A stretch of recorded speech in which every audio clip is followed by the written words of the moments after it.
I didn't realize that I was using the wrong mic during this entire thing. So, yeah.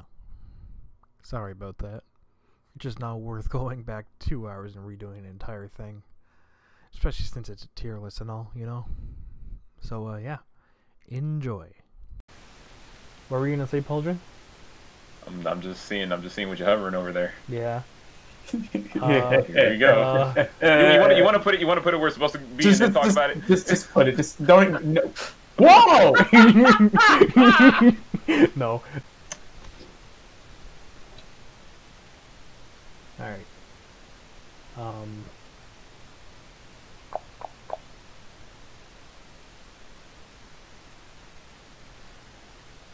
I hate doing these cheesy intros.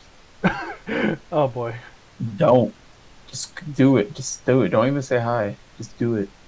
Well, no, I have a thing where every single time I'm like, "Oh, hey, my Super Namekians," and oh, it's so weird.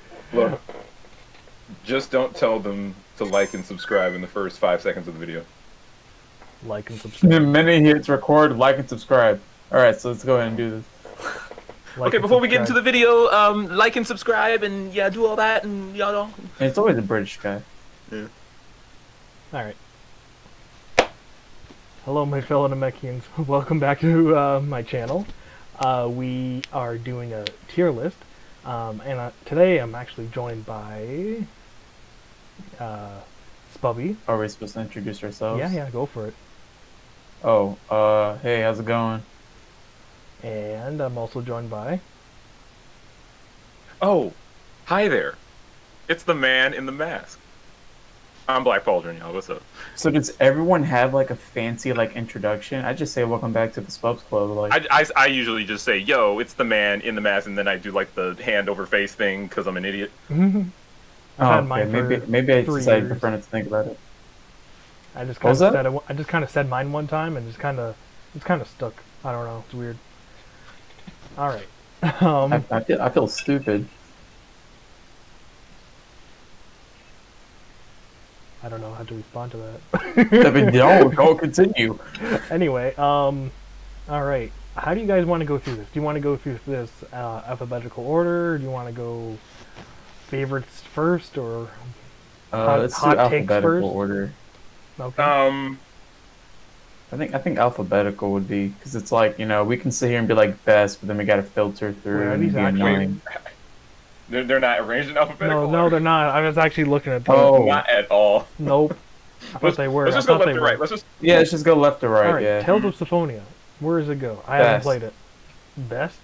I have no experience with Tales of Symphonia. At all. Okay. We're off to a great start.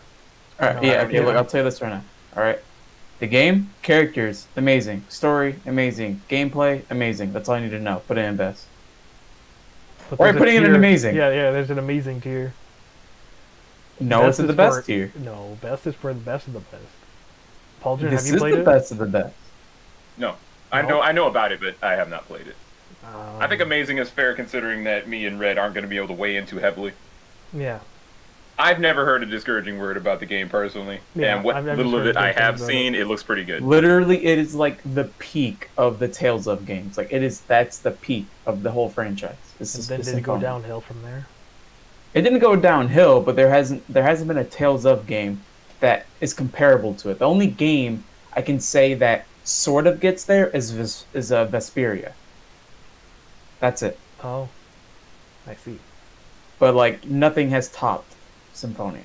I mean, you were saying all these amazing things about it, so it should go in the amazing tier.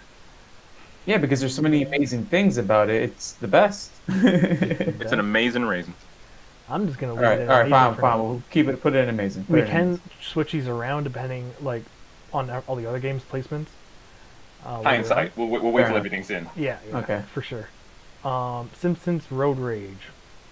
I've played the other Simpsons game. How is this one different, Bubby? The other Simpsons game, that was Hit and Run, right? Yep. That was Hit and Run. I love Hit and Run. Road Rage is terrible because it takes everything about Hit and Run and waters it down, like badly. Like it ruins. Is it like a buggy you know. mess, or is it just boring? This is boring. Oh, that's pretty bad. They can't all be winners. Yeah. Yeah. I don't think the game's that great either, compared, Right. to the previous one. Mm-hmm. Of course. All right. Next one, Pokemon Gale of Darkness XD. Is it never played that. smudged for any of you, or do I need to reset my thing here? Smudged? Nah, that's just I think I'm having technical quality. difficulties. 1 second. Okay. I've never played Gale of Darkness. I've heard good things about it. There we go. The soundtrack is freaking baller. It's really good. What I game do is this? know that the game actually has animations for the Pokemons Yes, compared that to is Sword something and it Shield. does have. Is this Yeah. Coliseum? No, Gale of Darkness. Oh, Gale of Darkness. Okay. What are your Everything's thoughts? Coliseum was the one where you can get your Pokemon from the Game Boy games and like battle with them, and Mhm. the GameCube one, right? Mm-hmm. Everything's Oh. coming through all smudged on my end. I can't make out Oh, okay. anything. Have either of you played Gale of Darkness? Mm-hmm. What do you think about it? Okay. You think it's just okay? I mean, for me, I'm a mainline Pokemon guy. I'm more of a GBA type of dude. So Oh, I see. these 3D games are novelty for me, Hmm. and I had fun with it. But you're never gonna hear me talking about it. So just okay. From what I have seen of it, the aesthetic is interesting compared to like later on. Yeah, it's really Pokemon games. different in a good way. I don't know. It's so weird. Yeah. So the Well, way, is this game canon to like Pokemon lore, or is it well, considered a spin-off? What's freaking canon nowadays? I mean, yeah, that's true, but like, is it considered mainline? No. Mm-mm. Okay. So what I want to do with this It's tier just a nice break for the norm. Mm-hmm. For sure. And I also really like the design of Shadow Lugia. That's really cool. Mm-hmm. But the way I want to go through this tier list, I want to average out all three of our placements and put it where the average is. So if Pauldron says Sounds it's good. okay, if I say it's an amazing, it would average out to being good. That's fair. You hear what I'm saying? Yeah. And if two people thought like and there was an amazing game and one person thought it was just good, it would still be an amazing game. Yeah. Mm-hmm. Rounding up. Yep. All right, next game, Star Fox Assault. All I know about it is that it's basically Star Fox 64 remake or something. Oh, It's Because I love okay. Star Fox 64. it's the best. It's the best the franchise has ever done, and it's just the best. You see, Is it I Star would Fox 64? Because I thought it was literally a remake. no. Mm-mm. No. It is an action platformer with Star Fox 64 elements. So like there are the whole shooting scenes and stuff like that, and there's a fully fledged like story mode with cutscenes and character voice dialogue and all that stuff. Star Fox 64 had dialogue, but it didn't have like cutscenes and all that crazy junk stuff. So I would have to agree with Pauldron. I'd say it's the best. Yeah. Wow. Okay, sure. The best because If they come up with it, if we are blessed with another Star Fox game, it needs to follow that formula.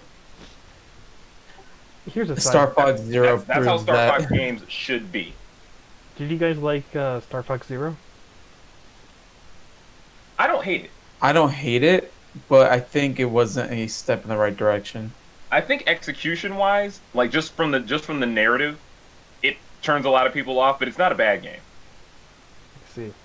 Yeah, I think what they're kind of when it comes to the good Star or okay. Fox games, I think they're kind of like because that there is like a timeline with those games, and that timeline technically ends with the DS games. Oh yeah, that's right. Yeah, So weird. Star Fox Zero was a prequel to everything. Yeah. Mm-hmm. And So didn't it they're have, kind of like timeline stuff? stuck Yeah, they're kind of like stuck with like how do you continue the Star Fox story? Well, that's why they keep rebooting it. My experience with the game was, think of it as Star Fox, but take everything out and replace it with Banjo-Kazooie. Yeah, actually. Wait, are you talking about Star Fox Assault? Adventure? Zero. Oh, Zero. No, Assault. No. Wow, yeah. Assault. Oh, because yeah, I know the other Star Fox game is the. Don't confuse me, Spubby. Because the other Star Fox game is like a Zelda clone, right? Mm-hmm. Which one? The other GameCube Star Fox game. Adventure? Yeah. Mm-hmm. I was thinking of Adventure when we were talking. I was thinking of Adventure. I got kerfuffled there. Oh. Yeah. So Assault's ignore not like Banjo. Oh, we've been saying Assault, haven't we? Everything I said in the last 2 minutes. We've been saying Assault, haven't we? Yeah. Mm-hmm. My bad. See, I'm thinking of the DS game. I don't like Assault. I don't like Assault either. Whoa. But no, No, that's Adventure. No, are we getting confused again? Because I can't read the Assault screen. was on the DS, Adventure was on the GameCube. Listen, yeah, no, I can't read the screen. Wait, no. There's two Star Fox GameCube games, Assault and Adventure. Mm-hmm. Oh god, did we pick the wrong one? I'm so confused now. Adventure is the one where you play with the blue fox girl, the blue prehistoric fox girl. Yes. Yeah, that's the poopy. Yeah. Yes, that's Adventure. That one's not good. Okay. What was that one called? Adventure. Assault. Yeah, Assault is what we're talking about, right? Planet. Okay. Yeah, then Assault Zero is the sorry. No, we keep getting it mixed up. Zero is the one that we don't like. Zero's one that was on the Wii U. Which is the one that came out on the Switch? Not the Switch. The Wii U. Zero. Zero. Yeah, that's the not good one. Yeah. Okay. The one we have up here, the one in the best right now, that's the good one. Okay. Yeah, that's great. All right, leave it there. Awesome. That is cool. Yeah, okay, we're good. We're on the same page. Yep. Just making sure. God, see, this is how you know that you don't release enough Star Fox games. We got the names mixed up. We're like, Okay, next one. Coliseum. Pokemon. I'd say good. For what it does, it's really interesting. Oh yeah, Coliseum, fantastic. I would put it in amazing or good. Would it be in its respective to the other games? Yeah, I mean, what it does is cool. Like the whole thing of like getting your Pokemon from the Game Boy games, and then you can battle them in like a 3D.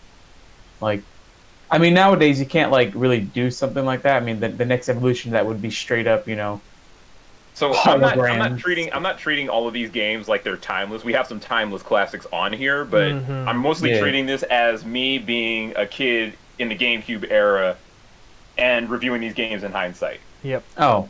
Okay. Well, yeah. If so you for put it what like Pokemon that, then Coliseum is, I would put it in good or amazing. I would say amazing. Would you like if I was a kid on the playing same Coliseum level as Gale of Darkness? Because they're basically the same thing. Yeah, that would. Yeah, actually. I agree with that. It's just that Gale of Darkness is a sequel. Mm-hmm. So, would you say Gale of Darkness... Okay, so the ones on the left side of the tier list are higher up in that tier. Would you say Coliseum is higher than Gale of Darkness, or do you think Gale of Darkness is higher than Coliseum? That's a tough one. Because I would say Coliseum's Coliseum is higher. Really? Mm-hmm. I do not agree. I don't know what it is. I just had a better experience with that game, I guess. Well, that's just how I feel. That's fair enough. I guess I just like Lugia. I don't know. I mean, Lugia looks dope. Yeah, I know. I mean, yeah. That's just the one thing I take away from that game. They should bring him back. Alright. Mario Golf Toadstool Tour, I think it's called. Best. It is the best Mario sports game of all time. Have you played Mario Strikers? I never played it. Okay. Actually, you mentioned Mario Strikers.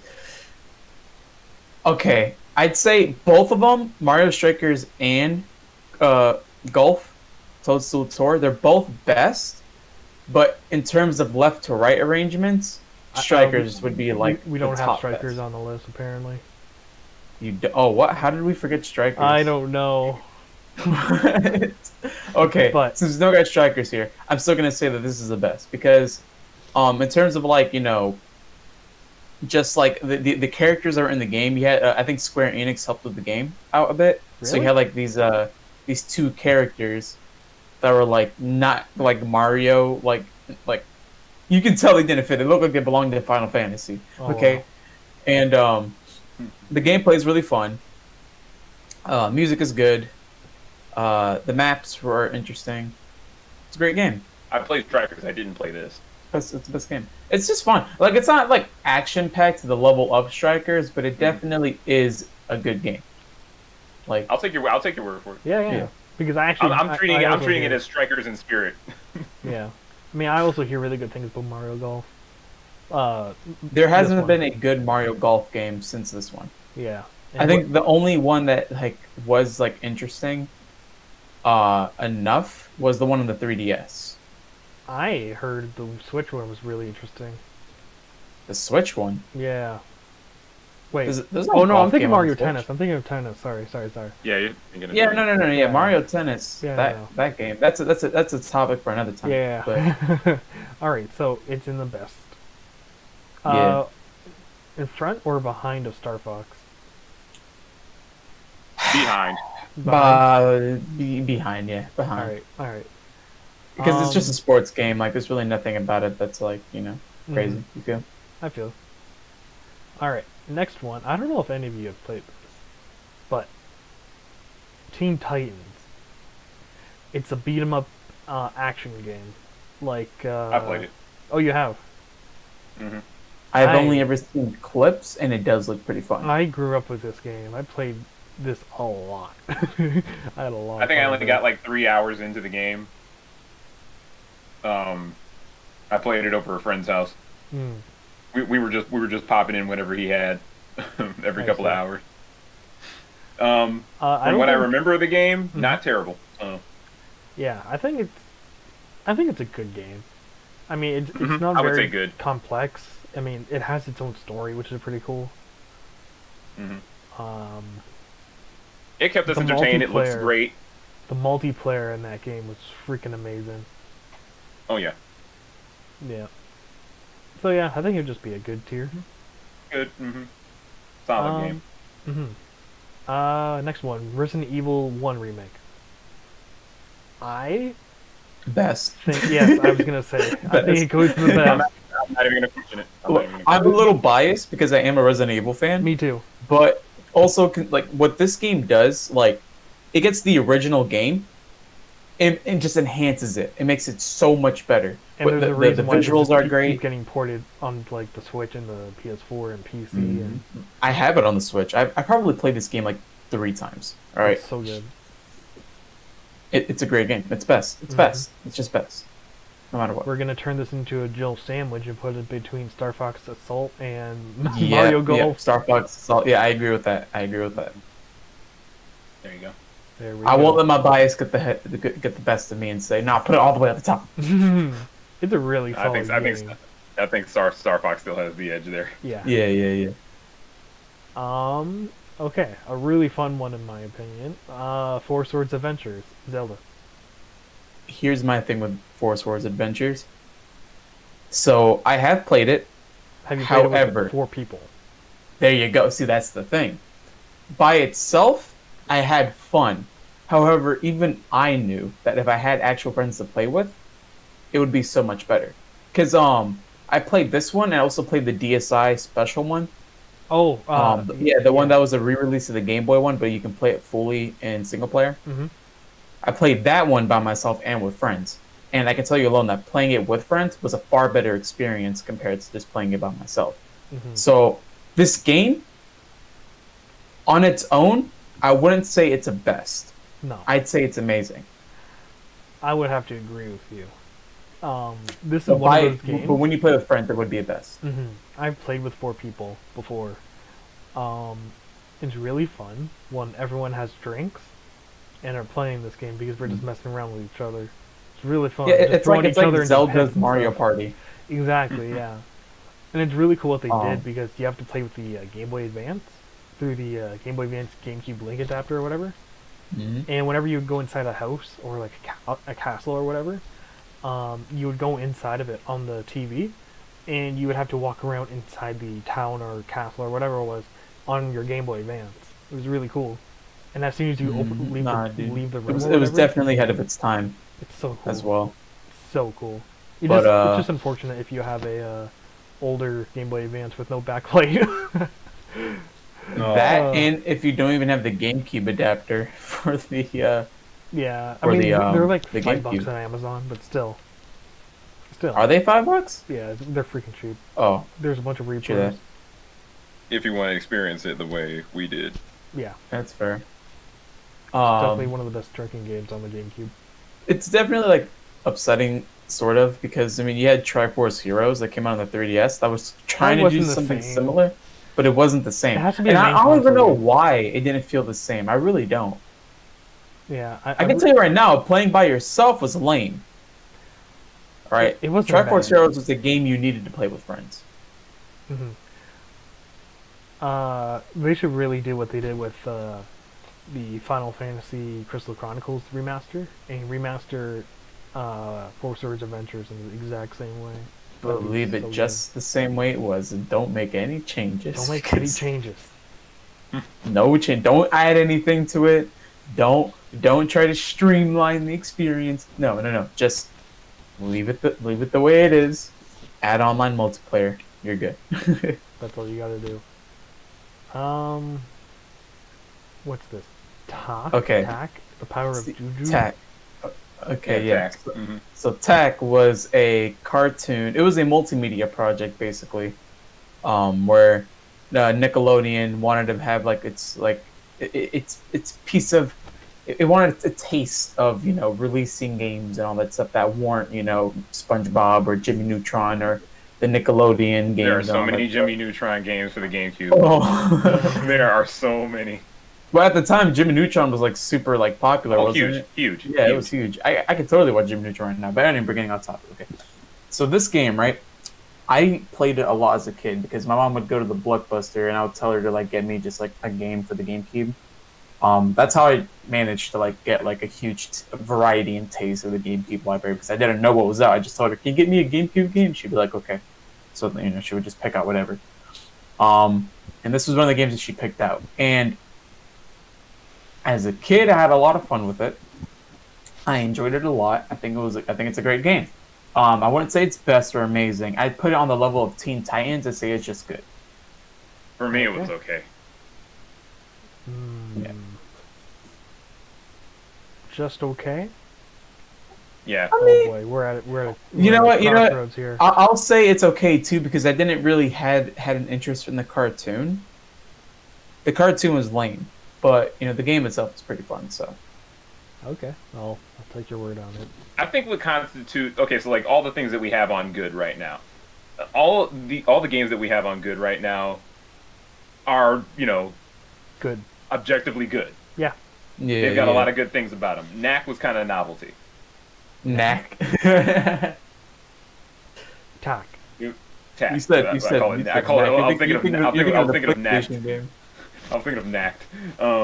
Yeah, no, but see, there you go. That's another point against. I can't even keep the name straight in the same minute I'm talking about it. But no, it's a solid game, but it's very novelty, and I don't see a lot of replay value in it. It doesn't do anything unique for real, so it's just okay. Yeah, it's playable. I definitely wouldn't play it again because I mean, right. As a kid, I played it a lot, but like as I'm older and I've experienced other games, stuff like that, I don't see myself ever revisiting it. Maybe just for like nostalgia purposes, but not for like genuine enjoyment.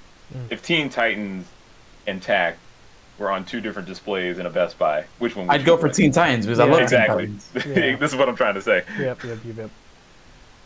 All right. All right, so we have our first okay one. The next one, SpongeBob Battle for Bikini Bottom. I have no opinion.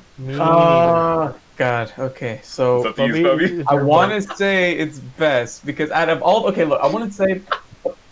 This is hard. Do we have any other Nickelodeon games on this thing here? No. We don't. Okay.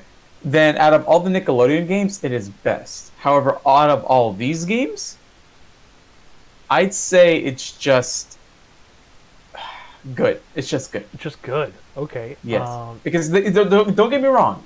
Not amazing, not bad. The game is great, but it doesn't do anything like insane or like different or anything like that, right? It's tech, but 100 times better.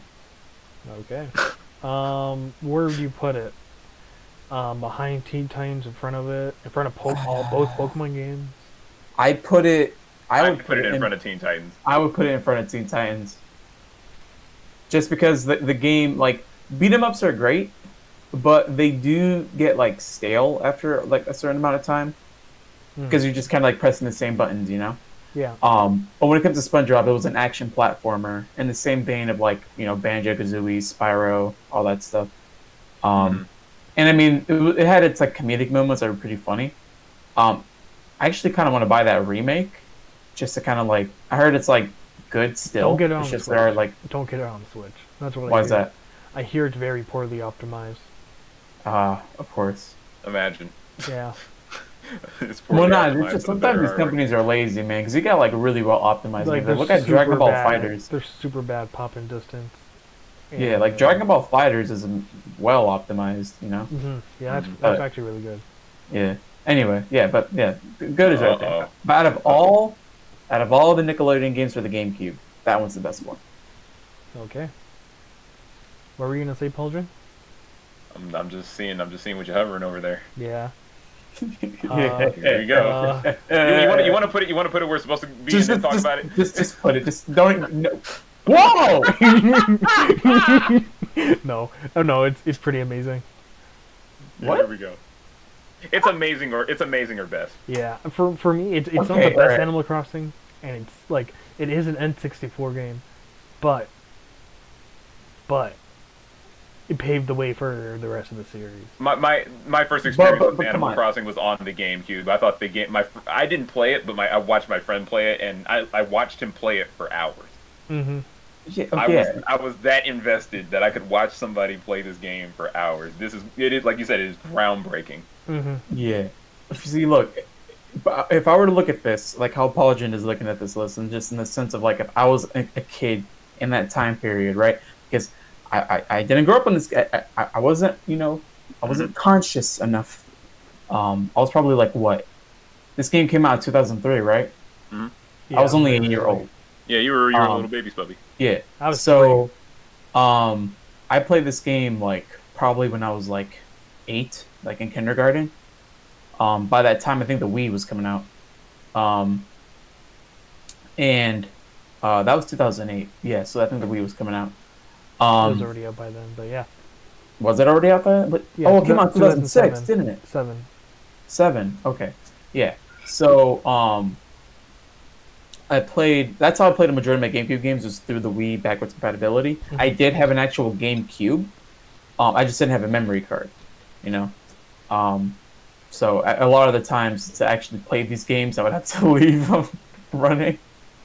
But when I had Animal Crossing, that game, I spent hours just nonstop on end, just playing, because something about it was just amazing.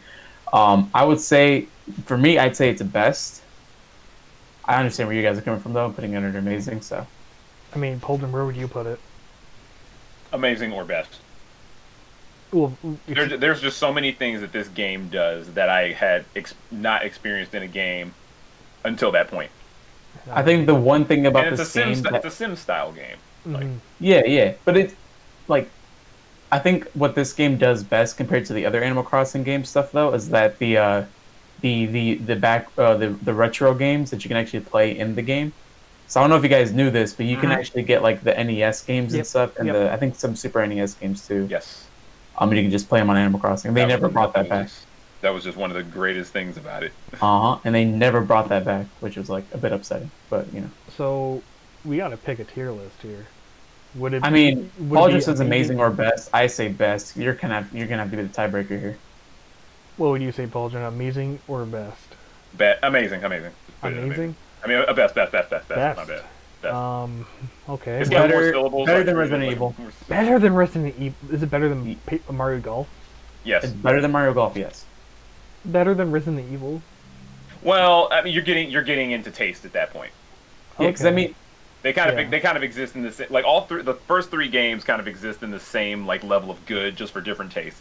Yeah, because I mean, Resident like look again, I have a bias here. Resident Evil is amazing. I love it, but it's one of those games where because it has a narrative, you play it once, you come back to it, you know, maybe a couple months later, a couple years later, whatever. Animal Crossing just provided hours of fun. It was just endless fun. So I mindless entertainment. Just, exactly. I mean, so I would have to put it better than, you know. And then Star Fox is the best in class for what it does. Exactly. Thanks, Steve. All right. Well, it's in best. Next one, Simpsons Hit and Run. Amazing. Amazing. Where would you put it? Above behind Symphonia? Zelda. Behind Zelda, yeah. All right. Well, only because I mean, yeah, the game is fun. Yeah, it's a lot of fun. It's a lot of fun. It was pretty funny too. I remember laughing when I was playing that game. For being a fun game, it's amazing. And it also has a bunch of references from the like TV show episodes. Oh yeah, really. Oh, and see, here's the thing too. Did you guys ever play the Simpsons? Did you guys ever play the Simpsons fighting beat 'em up Streets of Rage style game? But that was with Bart, right? Wait. See, you say no. The Simpsons Streets of Rage style game. Oh no, I was thinking of like the fighting game. Or the you guys might have not been able to experience that. I was real young when that first came out. That's when they still had arcades. What system was that? Was that like Super Nintendo? I think it's talking about MAME, like just straight MAME. like arcade cabinet. MAME, yeah, it's the only way you could play it now is with the MAME library, I think. Oh, I see. Or if you got a Raspberry Pi or something like that. I remember playing Bart's Nightmare on the Super Nintendo, but yeah, but what I'm saying is that this game was fun in the same way that game was fun back in the 90s. I see. Yeah. And it also came out at a really good time because that's right when the show started, like, just started going bad. So all the good jokes from the original few seasons are in Hit and Run. Yeah.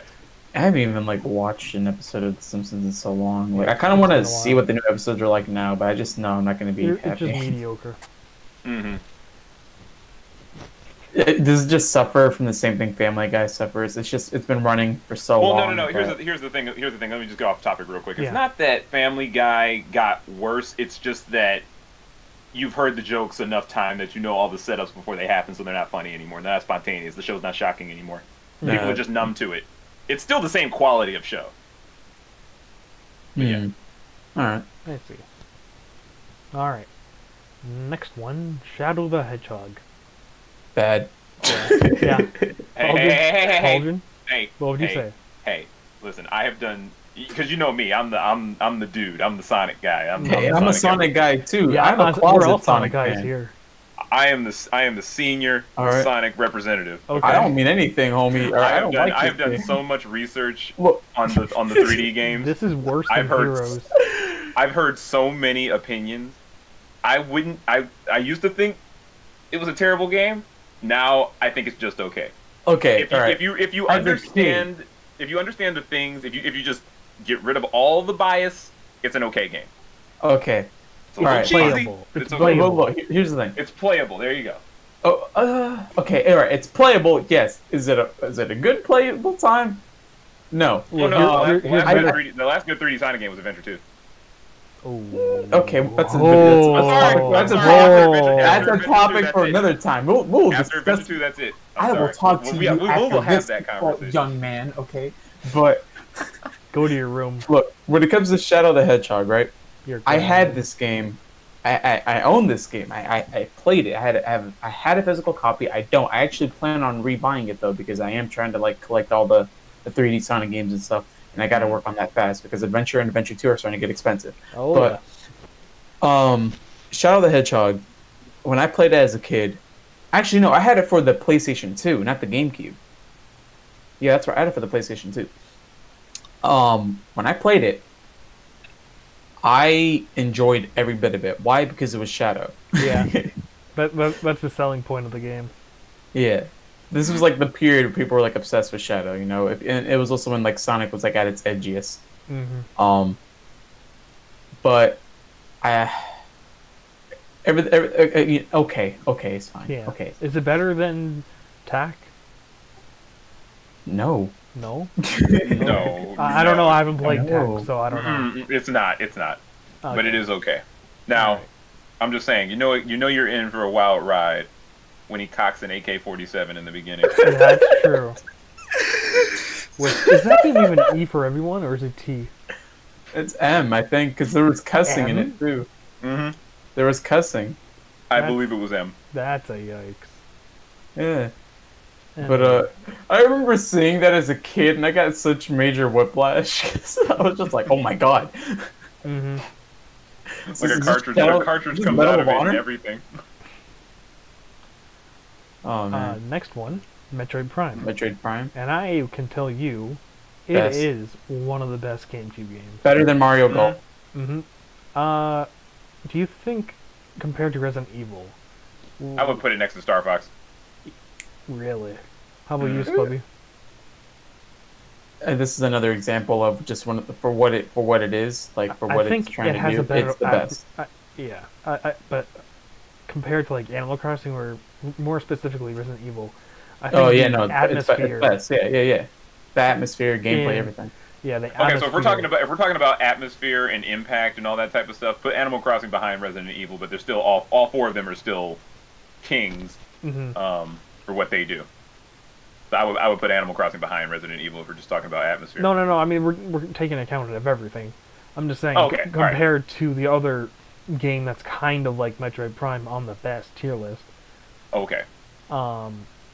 It overall has a better, I don't know, but better perspective. I wouldn't say it's comparable because I mean Resident Evil's a lot slower and it has they're a both fixed about camera. The like quiet, like ambient. Well, that's just an atmosphere, though. Atmosphere.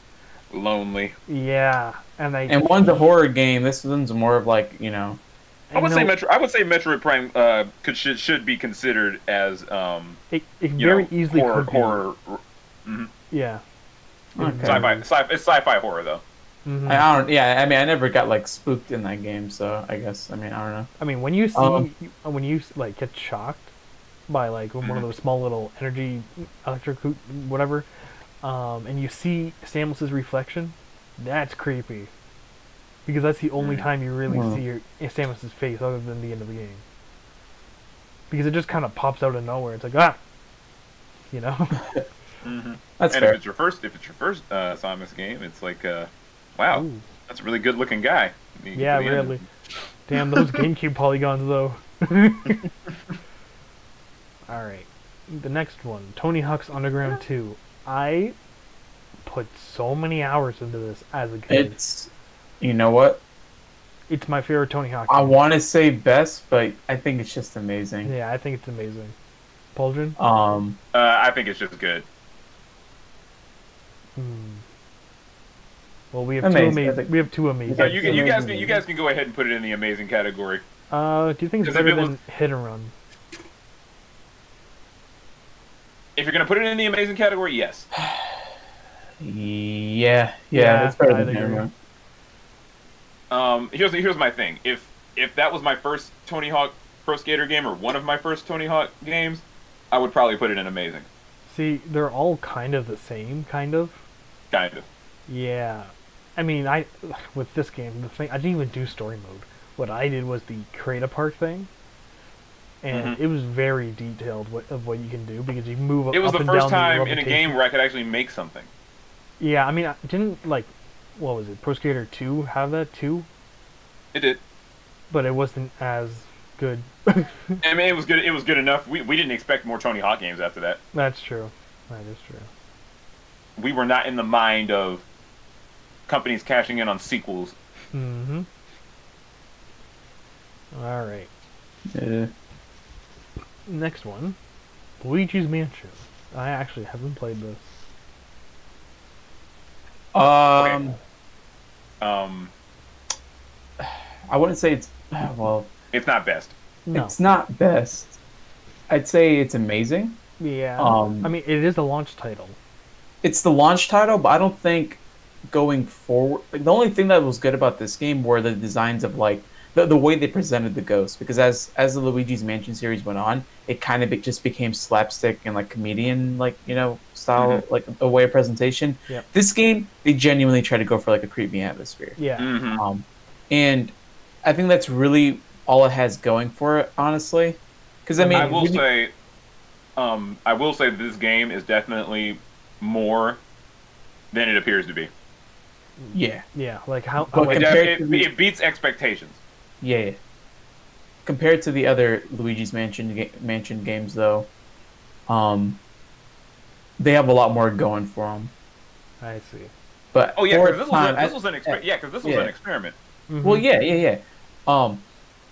As a kid, though, I enjoyed it a lot. But it definitely was something that I was like obsessed about and played a lot, like a lot. You know, like I was like all I could think about was Luigi's Mansion. No. Yeah. So I'd say it was just amazing. Something I hear a lot about this game is what it does with what's his vacuum called? The poltergust. The poltergust. Mm-hmm. Yeah, like at the like when this game like came out or whatever. Oh, this game was like huge because it was like, oh yeah, you can interact with the environment depending on like if you you can pull stuff around or blow stuff out. Mm-hmm.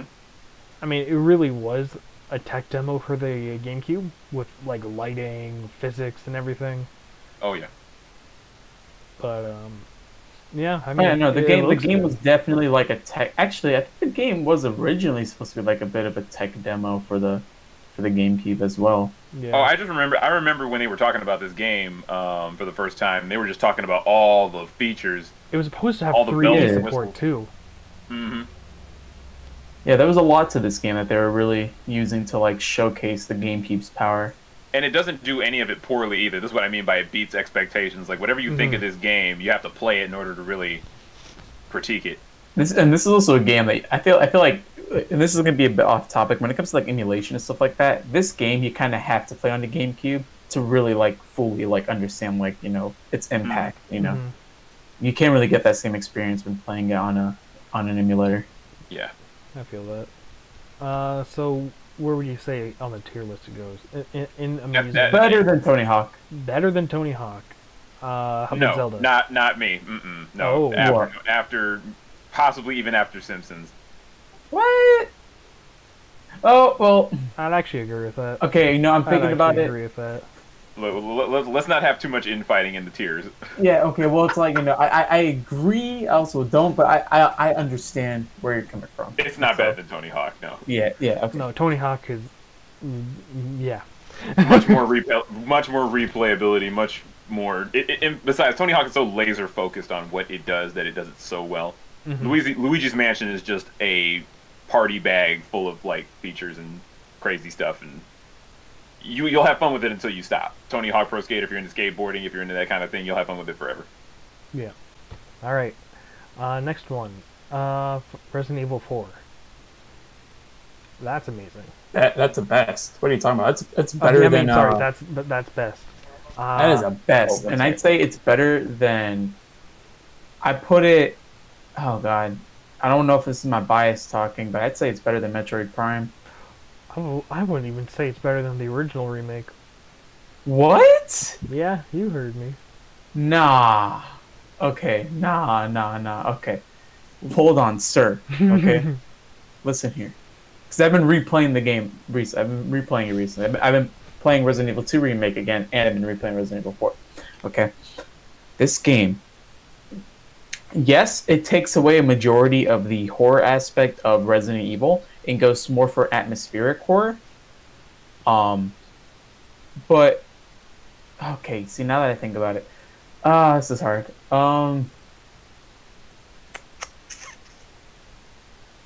I am so sorry. Okay. You know what? Okay, all right. Yeah, put it there. Put it there. Wow, I don't have an opinion on it, so it's up to y'all. I didn't even have to fight you on that one. Okay. Because I'm thinking about it, and it's like, it's the best game. It's great. I love everything about it, but it is kind of like it does suffer from like that early 2000s cheesiness to things. Not jank, like presentation. Yep. And everything's like, I don't know if I should say this, but everything's really just brown.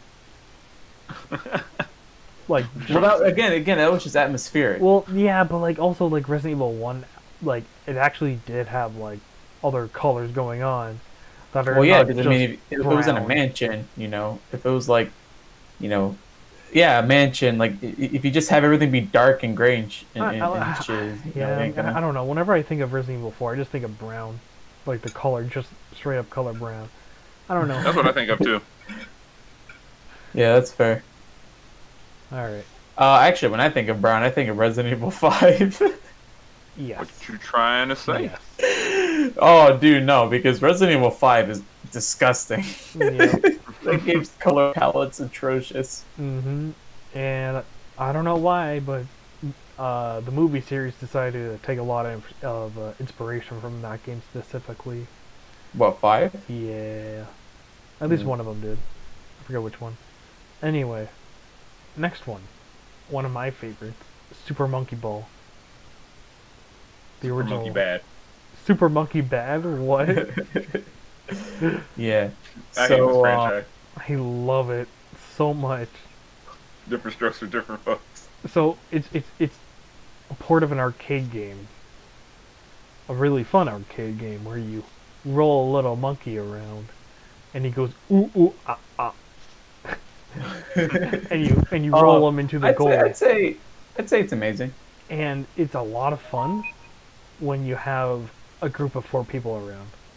Yeah. As all games are. Well, sure, but this one specifically because like you see everyone go through every floor, the obstacle course or whatever, and you see and you're like, oh wow, you can skip that part and go like 10 floors higher. That's kind of cool. And I don't know, it's so much fun. And have you seen the speedrunning for this game? I have. Oh my gosh! But in all fairness, though, I think like everything about Super Monkey Ball, the whole appeal of Super Monkey Ball was like trying to find out ways to like break the game to like get to the end. That's what I love about it.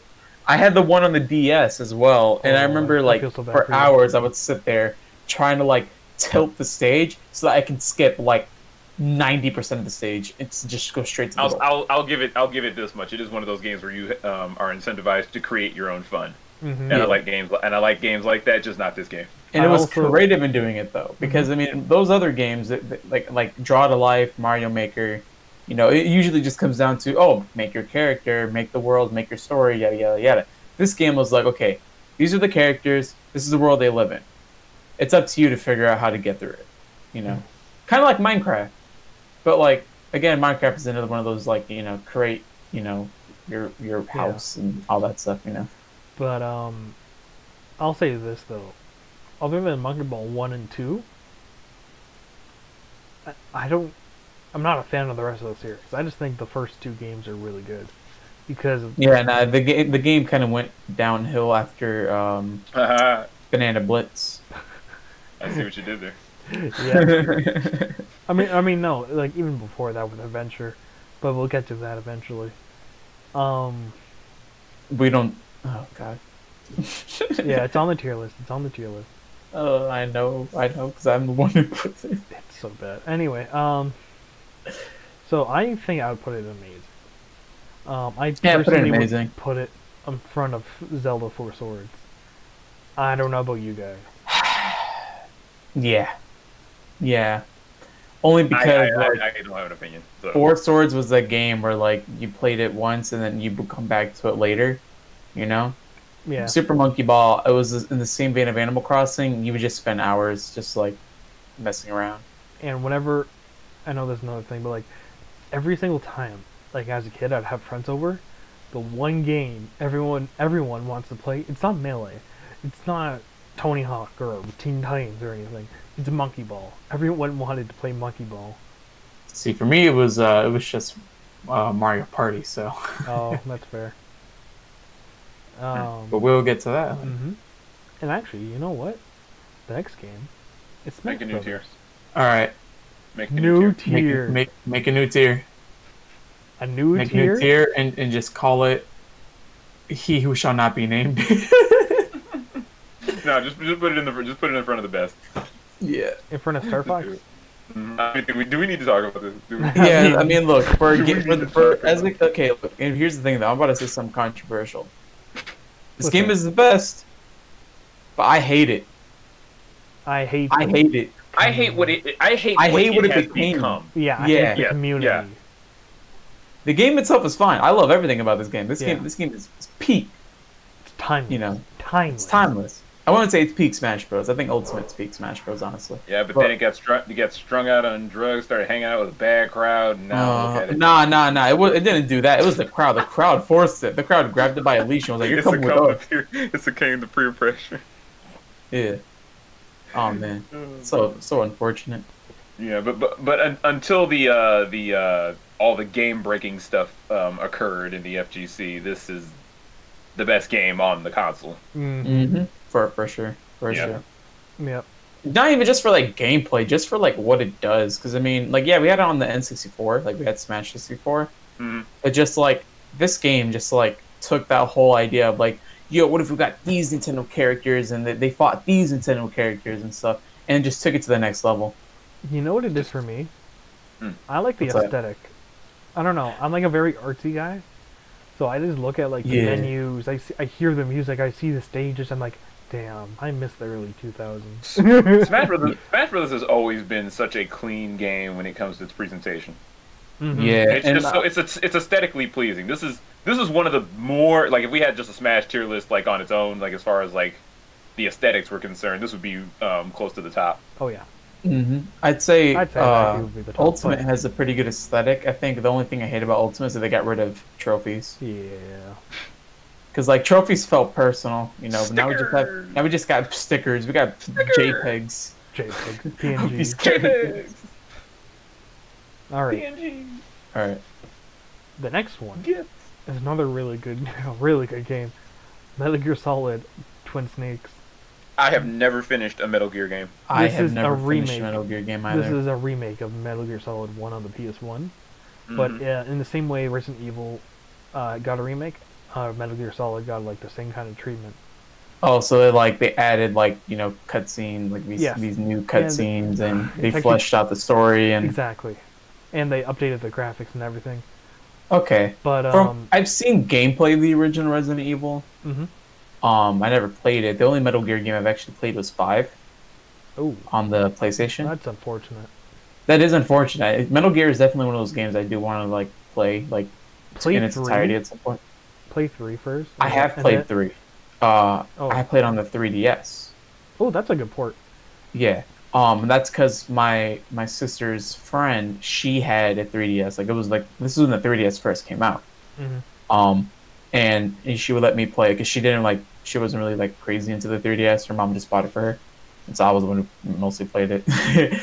But she had that game, and I remember having a lot of fun with it. But in terms of this game, I've seen the gameplay of the first one, and the story for the most part, and I think it's cool. So I'll take your word for it and say it's the best. Something I like about this game though, they added a lot of scenes, but like some of the scenes they added, like this game came out like right around the time when like just after one movie, The Matrix came out, right? So when they went to go remake this, they added a bunch of scenes that look like they were taken right out of The Matrix, like crazy like parkour jumps. Crazy cyborg ninja doing a bunch of like slicing and I don't know. They added a lot of like extra anime, you know, extremism to it. I don't know. It's really really cheesy, but I love it. I say it's one of the best GameCube games. It's not the best, but it's on the lower tier. I mean, sure, put it up there. I'm not going to contest it. Sbubby?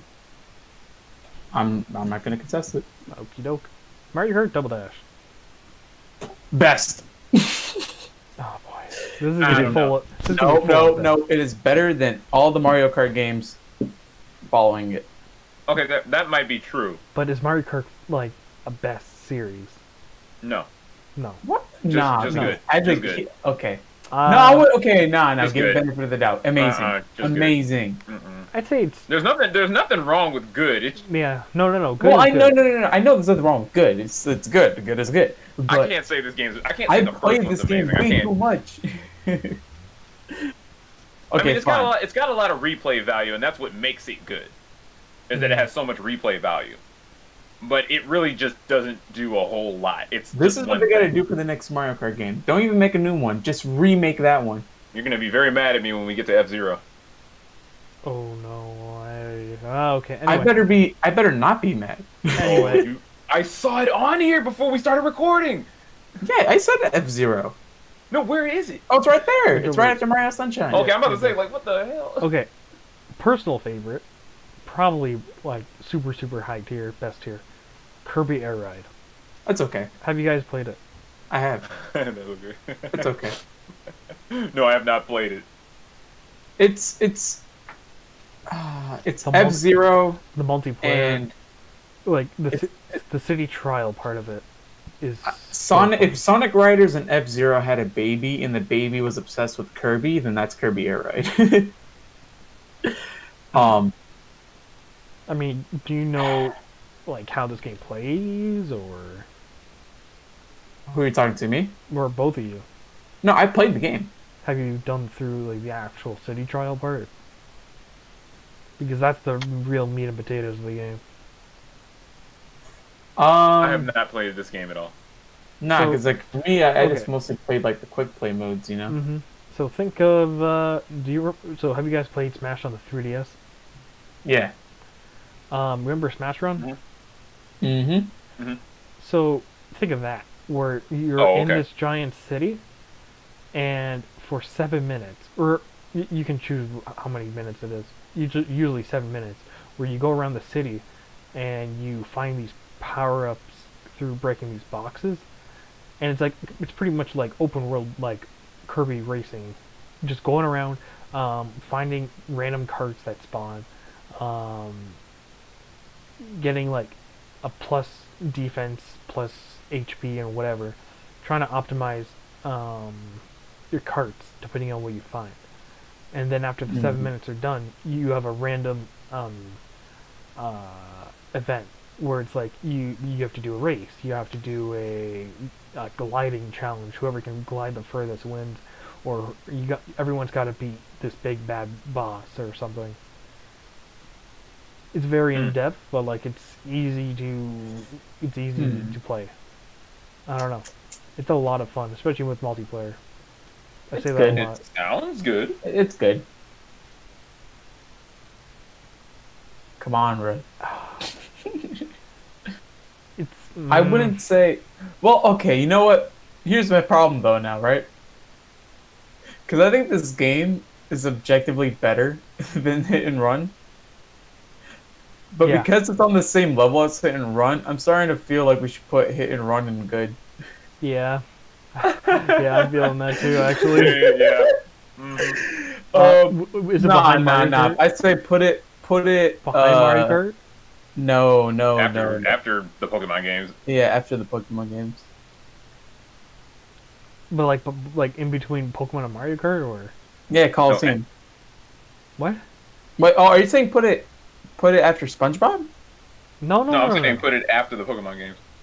Oh, so in between Mario Kart and Coliseum. Yeah. Oh, that's what you mean. Okay. Yeah. Yeah. Oh, I almost have bingo. Almost. Next one, Sonic Heroes. Bad. Oh. Okay. Buggy mess. The story. The only good thing about this game was all the different forms of Metal Sonic. That's literally it. No, the only good thing about this game was just... And the soundtrack. Am I the only one that likes the game? Dark. Just Team Dark. Am I the only one that likes the game? Like, do you like this game like in and out? Because the only enjoyment I got out of this game was playing through Team Dark story. But I like this game for everything. Again, this goes back to me being a closet Sonic fan. Like, I don't want to say that I'm obsessed with Sonic the Hedgehog, but I'm pretty obsessed with Sonic the Hedgehog. Okay, and I've replayed this game so many times too. Like the last time I played this game was not that long ago. It was probably like a couple of months ago, and I enjoyed it still. So, listen, full disclosure, I made a Sonic Sprite comic that no one has ever seen. Okay. Oh, so I know about being obsessed with Sonic the Hedgehog. Okay, and for me, being obsessed with Sonic the Hedgehog was just playing the games nonstop, saying Sonic 06 was the best Sonic game of all time, and then watching Sonic X like day in day out, like all I would watch was Sonic X. Here's my issue with Sonic. And reading the Archie comics. Here's my issue. The fact that there's 3 different characters that you gotta switch on the fly. It's so arbitrary because like you hit a roadblock after running as Sonic, and it's like, oh, you gotta pull this thing as Knuckles. Okay. So that's just like normal Sonic stuff. Though. I mean, going back to like Sonic 1 and 2, there was a lot of like, it's all about just knowing, like you gotta be on top of your feet, you gotta stay on your toes. There's literally no point for there to be 3 characters. It could be just 1 character just doing everything, but they just have. This game has the same problem that Star Fox Zero has. I wouldn't say it's bad though. I mean, unlike Star Fox Zero, you can control when you switch, but even you said that you still found enjoyment in the game. Saying it's bad implies that like the game through and through is terrible. That's just that I just wanted to know what happened with those characters. I didn't really actually enjoy their gameplay. Here's the thing with me, right? I enjoy the same. Like everything you do is the same. And the gameplay's bad. And the boss. Oh my gosh! The worst thing, the enemies actually have health bars. I want to lock on, like jump and lock onto an enemy and for it to explode into dust. I don't want to have to spam A until it dies. Like that's so it breaks the flow of the gameplay. That hurts. You know what I mean? Like you know how like for example like Sonic Adventure 1 or Sonic Adventure 2, you jump and then there's an enemy in front of you and you hit it once and it explodes and dies, right? And then you keep going on. In Sonic Heroes, it's you jump, you hit him, you hit him, you hit him, you hit him, you hit him, and then he dies. Yeah, I remember several instances where I just kept spamming the A button against an enemy until it would die. And it's not slow. It's like it's so stupid. Okay. It's bad. The only good thing is the Metal Sonic design. And that's literally. I don't like shoulder pads. I'm sorry. I don't like shoulder pads. I don't think that man needs a cape. Why does he have a cape? What's the point? That's so cool, though. It's not so cool. Robots wearing capes. What is this, Mega Man? Yes. I mean, they did have a Mega Man crossover. Anyway, I don't know if anyone's played this game except for me. Shrek 2. I genuinely like this game. Then put it in okay. The gameplay is a beat 'em up. It's a beat 'em up game. Have you guys played it? Spubby? I've seen gameplay. I mean, it's a really fun beat 'em up. There's these special stages where it's like you got to do like certain button commands and stuff. I mean, the story follows the movie, but it also has like scenes of in between different scenes from the movie that fills in certain gaps and. I don't know. I mean, it's actually fun to play. And Spubby, you played the Crystal Chronicles, right? When was the last time you recommended this game to somebody? When was the last time you recommended this game to somebody? The last time someone came over and said, "Hey, what game do you want to play?" Really? When was that? When did COVID? When did COVID start? In March. Then March. That's great. So all right, put it in good then. Put it in good. I'll concede. You put more time into it than I did. I'm gonna have to. Have you played Crystal Chronicles? I have, but not enough to like form an opinion. So, this game came out a year after, and it plays just like it, if not better, gameplay wise. Oh, why didn't you say so? I didn't. That wasn't my experience with it. I didn't get that out of it. Like, you know how in Crystal Chronicles you have like the how do I explain this? You know how like you have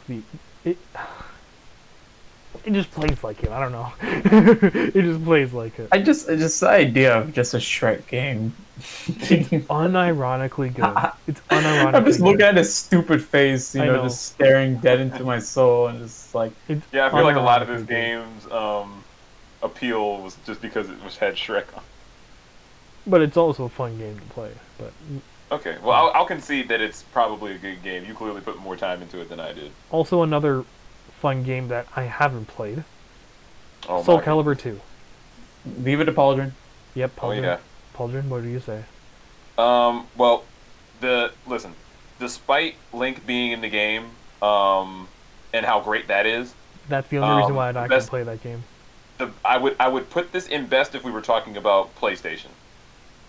If we were talking about PlayStation titles, I would put this in best, but for this, just amazing. Something I hear about this game, it's really hard to play because the GameCube has, like, the D-pad is basically non-existent. You gotta play with a stick. Okay, don't let that be such a... Because that's a big gripe I hear about the GameCube version. Yeah, but that's just controller. That's just peripherals. So right, but that's how you're gonna play the game. Oh yeah, but you can just get a different controller. But should you have to though? I mean, people do it for every other thing, and they don't complain. So. Okay. I mean, where would you put it? Above Tales of Symphonia. Zelda? I would put it after Zelda. Which side? The left side or the right side? To the right. To the right. Oh, okay. Mhm.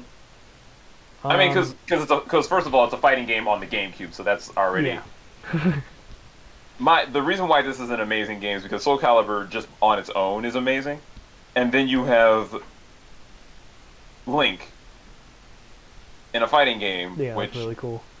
That was groundbreaking. That was every reason. I mean, it came out afterwards, but that was every reason to get it on the GameCube and not have to force your parents to buy you a PlayStation 2. And we've been getting a lot of that, you know, like that weird Nintendo spontaneous stuff with the Switch too. Because I mean, Nintendo has been lending out like their IPs, especially like I think the craziest example was Cadence of Hyrule, where like they literally let a whole developer just handle like Zelda. And it's Soul Calibur had exploded in popularity to the point where it got optimized for the GameCube because they wanted to show the power of the micro disc technology and all that type of stuff. And so it was like, hey, why don't we put our medieval fantasy character in this medieval fantasy game?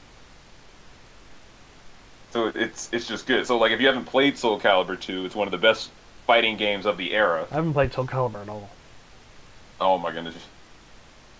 Man, you're missing out. Yeah, but I mean, Link is the perfect thing. So like this, other than the peripheral, of course, like the accessories, all that type of stuff, you're gonna have to get, if you really want to play with the D-pad. Here's my thing. Here's my argument, because I played this game on GameCube, just to see what everybody was talking about. It would be as bad as they say if they didn't acknowledge the fact that they never acknowledged that the GameCube controller has notches.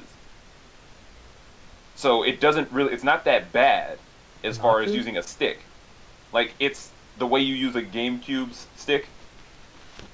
It's a lot more precise than the way you use a stick on the Xbox or, say, the PlayStation. Oh, I mean, I don't know about the Xbox. The Xbox is pretty... Actually, well, I mean, it's actually a great controller. But the PS2 controller is kind of jank. Wait, so you're saying you like the Xbox controller? Yes, the Duke.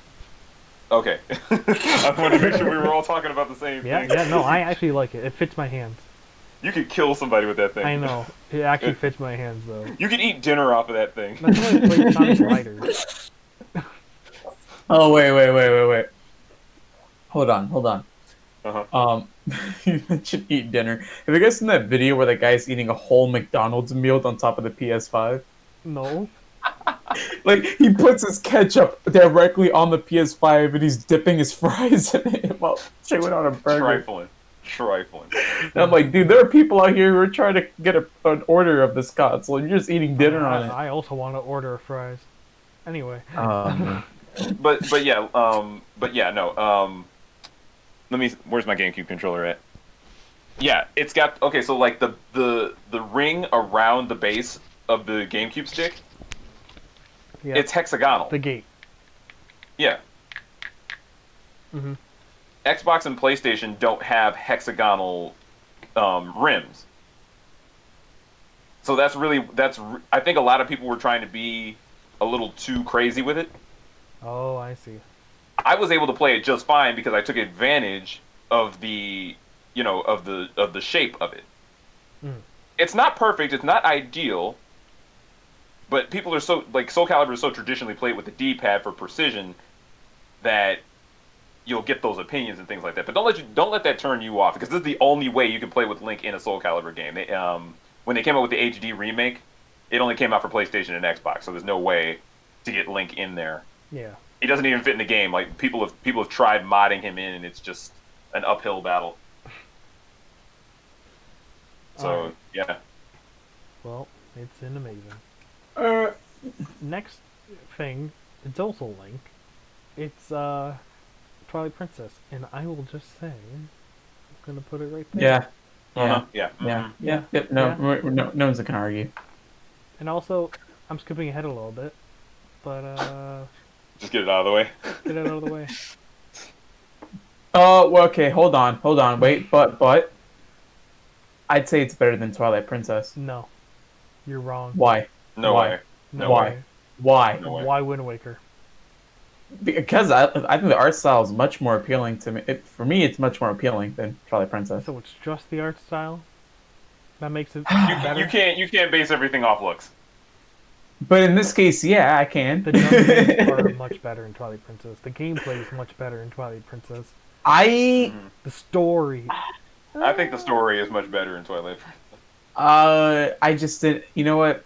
I might get a lot of flack for this. I just did not like the Wolf Link stuff too much. I didn't hate it by all means. I still think it was a fun game, but it's kind of like it's a better Werehog. But I got a counter to you though. What's that? I didn't like the sailing. That's fair. Listen, the thing that fixed it was when they put it on the Wii U and put Swift Sail. Okay. See, okay. And we're not counting the remakes or ports or whatever you want to call them. Recycled data. I think. And also, for the longest time, the GameCube version of Twilight Princess was the best because no one wanted to play on the Wii with the waggle controls. Well, okay. I thought you meant like in terms of like what people wanted out of the Zelda game. It's not even real waggle controls; it's fake waggle controls. I thought you meant like when you said that you were talking about how like at the time people wanted a realistic looking Zelda game. That is also true. Dumb. That is dumb. No, I enjoy it. Like okay, I don't hate the art style. It's not even realistic. It uses the grim dark aesthetic. Yeah. Well, I mean, you can only be realistic. I mean, do you know what was really popular at the time? What? Lord of the Rings. Yeah, which is they've always done above and beyond when it comes to making that game as believable as possible. But see, that works for Lord of the Rings though, because that's already what the fan base is expecting. Right. But like they're not expecting it was high popular fantasy at the time, so it's a very, very weird coincidence that Twilight Princess just was like, oh yeah, we're just gonna go Ocarina of Time HD, which is exactly what it is. Yeah, it just looks like an HD version of a Zelda game. It's Ocarina of Time HD, and it's actually it still looks like a Zelda game. It's better than Ocarina of Time, in my opinion. Oh yeah, absolutely.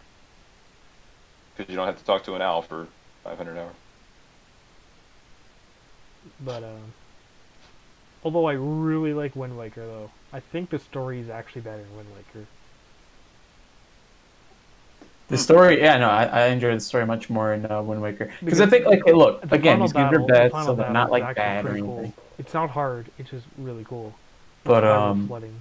I mean, yeah, and honestly, if I'm really, I think there's more of a darkness to Wind Waker than there really is to like Twilight Princess. Honestly, I don't know about that. I mean, like think of it in context. People died and got drowned. Yeah. And also, Ganondorf just killed a bunch of people, and that's the reason why. He does that. He does that in every game. Not in Twilight Princess. Yeah. Look, he committed mass genocide somewhere. Okay. Yeah, I mean, Ganondorf was the reason why Zant did his thing, but anyway, no. Anyway, I just like Twilight Princess better. I don't know. What do you guys think? I think it belongs in the best. Where it is. It belongs in the best. Above Wind Waker or behind Wind Waker? Yes, above Wind Waker. Okay, good. Me too. All right. I haven't played this game. How do you even say Hideki Kamiya, I love you best. What? Best. Best? Oh, beautiful Joe. I've never played it. Is it good? Best? Amazing. I wouldn't say it's best. I'd say it's amazing. High tier. I would fight that, but high tier, like high tier. High tier, amazing. Yes, because look, Hideki Kamiya. This guy is the master of action games. Okay, he has never done me wrong when it comes to making hack and slash or super combo heavy games like Bayonetta, the first Devil May Cry, things like that. And Beautiful Joe was just that's it's just that, dude. It's just that. The game's funny, great story, great gameplay, great. It's all 5 stars, dude. It's an S in every category. See, but here we go. Here's the thing: it's not best. Listen. It's not in best because it's a little niche. All right. I wouldn't say that should take away from putting it in the best. I know more people who can't appreciate this game. You know what I mean? I try to sell it to them, but it's too different. It's not even that it's just too different. It's too I guess you could say I would use the word experimental. It's very free. It's very freeform. It's very abstract. No, it's not very abstract. It's extremely abstract. It's unique in a lot of ways, but I couldn't give it the best. Also, it's very linear. Look at all the stuff that we with the exception of Metroid and Metal Gear. A lot of these games have variations in their gameplay and things like that. Beautiful Joe is just kind of it like he was bringing it with Devil May Cry. It's got a lot of style. Style. Yeah. It's up to you to make that game worthwhile. So you could have the opinion that it's best, but for me, I think it's just top amazing. At the top of the amazing tier. Yeah. All right. It doesn't quite push all the way into best. All right. Next one is one of my favorites. I keep saying this. GameCube has so many good games. It does. I am gonna put this. Sonic Adventure 2 Battle. I'd say me now would say amazing. Me as a kid would say best. Me as a Sonic fan would say best. Me as an objective individual would say amazing or good. I'd say amazing in front of Tales of. In between Tales of and Beautiful Joe is a better game overall than Sonic Adventure 2, but again, Sonic Adventure 2 doesn't push into the best category for the same reasons Beautiful Joe doesn't push into the best categories. Extremely abstract, good at a lot of the things it does. It's a Sonic game. The only thing I don't like about it are the Knuckles stages. No one likes the Knuckles stages. That's the only thing I don't like about them. Other than that, it's a great game. The story is I'm gonna tell you something though. This might be an unpopular opinion, but if the Knuckle stages were implemented in the retro games, I think they would work a lot better. I mean, you're only working with a 2D space, so yes, I agree. Mm-hmm. Oh. It would just be more because what do you do? What do you already do in that game? You look for the Chaos Rings and get the Chaos Emeralds, right? Mm-hmm. So turn that objective around into multiple different little objectives to find, and put it in the 2D space. That would be cool. I've always had the opinion that the Knuckle stages would be better received in a 2D game. So hopefully in the next Sonic Mania game, we get, maybe Knuckles mini game? Oh, that'd be cool. This is why, okay, hold on. This is why I like Sonic Heroes, though. When it comes to the character switching and stuff, it's just because, as a Sonic fan, I don't care about Sonic that much. I care about Sonic's friends and the world that Sonic is in. Can I offer you a compromise? What's that? We do another game like Sonic Heroes, except we get to choose our teams. We get to choose our loadouts. And enemies don't have a health bar. And also, sure. The health bar isn't that big of a deal. The health bar is a health bar. When every enemy has it, yes, it is. And also, something else I forgot to mention about Sonic Heroes. final boss against Metal Sonic or whatever it was. Mm-hmm. There's invisible walls everywhere, and you can't tell where you're going half the time. It took me 30 minutes to beat him. It took me 30 minutes to beat that boss fight once I figured it out. We're back to beating up Sonic Heroes. Yeah, okay. So Sonic Adventure 2. I think my only problem with Sonic Adventure 2, the game is amazing all around. It's just the controls at some points. But it's just one of those games where as like time went on, you know. Mm-hmm, for sure. But we're forgetting something. What? Child Garden. That. Child Garden. Okay, for some people I understand, but me, I wasn't into that. Yeah, I wasn't into that. I've got nothing to say about the Child Garden feature. Like, I went in the Child Garden, and I was just like, okay. Anyway, moving on. Gotta go fast. Best. Yes. Best. Just because of what best, it is. Best, but unfairly best, because it's just a collection of Sonic games. No. I was waiting for this. I'm so glad you said that. I was waiting for you. I was waiting for somebody like you to come along. Mm-hmm. Oh my god. I think I know what you're gonna say, Pauldron. I think I know what you're gonna say. It's not just that it's a collection of Sonic games. That's well, it also has a museum too. Exactly. Yeah, that's exactly. Which that was the cool. museum is everything. Because I actually have the Mega Collection Plus of this game on the PS2, and the first thing I did was go in the museum and look at all the museum in that one is missing stuff though. No, it's supposed to be the enhanced version of this one. I just remember I had both games. I just remember the one in Plus missing some features. No, it has everything. In fact, I think it added the Game Gear games. Well, yeah, I might be tripping. So I'll look into it again. I still have it. But the Sonic Mega Collection is the reason why I actually started liking the Sonic comics, because they had every single cover of every single Sonic comic that came out.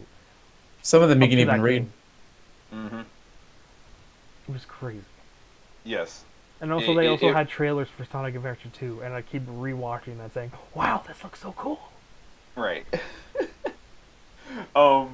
Yeah. No, the museum is definitely the biggest appeal to this game, alongside playing. Because, like, once you're done playing the Sonic games and stuff like that, you take a break, it's got that nice chill music. Oh my gosh. I'm not gonna hum it. The lobby music. Oh my god. Like the whole trope that all the Sonic games have great music. It's you go into the lobby, and the freaking elevator music and the lounge music that plays in there is just like, even the menu screens have good music. And there's different music depending on what screen you're in. So when you're the Sonic comics, okay, so the music that plays when you look into the Sonic comic area, I love that. It's so serene and so chill, and it reminded me of the '90s cartoon. Not the '90s one from Disney. I'm talking about the Saturn series. Really? It made me flash back to that stuff. It's Sat AM. It made me think of when I was reading the comic books. I think that music encapsulates the atmosphere of the comic books when they weren't always doing something crazy. Yeah, you want to know what's cool about the comic books too? Yeah. They know how to pronounce the words right. It's Sat AM. Yeah. Look, all right. I'm from Cleveland. No excuses. I'm from Cleveland. Saddam? Right? Who named their kid Saddam? Hey Saddam, let's go play ball. Hey Saddam, you want to eat lunch together? Is it affiliated with Saturn? No. Saddam stands for Saturday morning. Saturday morning. I know. I'm making a joke. Yes. Yeah. Okay. Nothing like a good old Saturday morning cartoon. Right. But tons of nostalgia out of that game. That game is a nostalgia machine. Oh, I know. But next game. Oh. Paper Mario Thousand Year Door. I haven't played it, so therefore it's bad. No, it's the best out of all. It is the best RPG on the GameCube. GameCube barely had any RPGs. Excuse me. Listen to me. No, don't even fight me. I will tell you why this game is the best. It's behind Zelda and Smash. Okay. What do you think about that? I would say this game's better than Wind Waker. You hurt me so dearly. I would say this game is better than... I'm sorry, I played... Look, by all means. I love these games. But when it comes to Paper Mario... And I grew up on the Mario RPGs, too. Because, I played Superstar Saga. I played Bowser's Inside Story. Partners in Time. I played Mario RPG. You know, I played them all. Okay, that's all you need to know. I played them all, and I have never enjoyed those games like collectively. If I had to pick out of all of them, the best one, Paper Mario. Wow. The story is great. Characters are memorable and funny. The gameplay was fun. All around, the game was just the best. All right, I did not have a single bad time in that game. Not one. Not one. For GameCube standards, I wouldn't put it in the best at all. Ooh. No. But I would put it in amazing. That's But take. I would put it in amazing. But here's the thing. Top tier of amazing. Actually, yeah. Top tier of amazing. Before Beautiful Joe.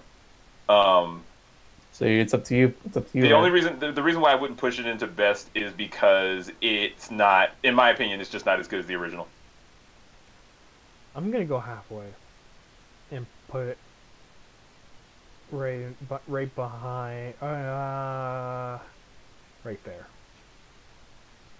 I'll take it. It's in the best. I ain't gonna complain. Even with all the innovations that it made, I don't think it was better than the first one. Actually, you know what? No. I think it took I really think it took a quality dip. Not a big one. Not like, when we get into the games after this one. Ooh, but I love Sticker Star. No, I was kidding. I can't play the new one because of the combat system. I just can't. Origami King? Yeah, I will never endorse that. Origami King is awesome. It's pretty good though. I hate the new battle. I don't like the you remember the triple battle system in Pokemon?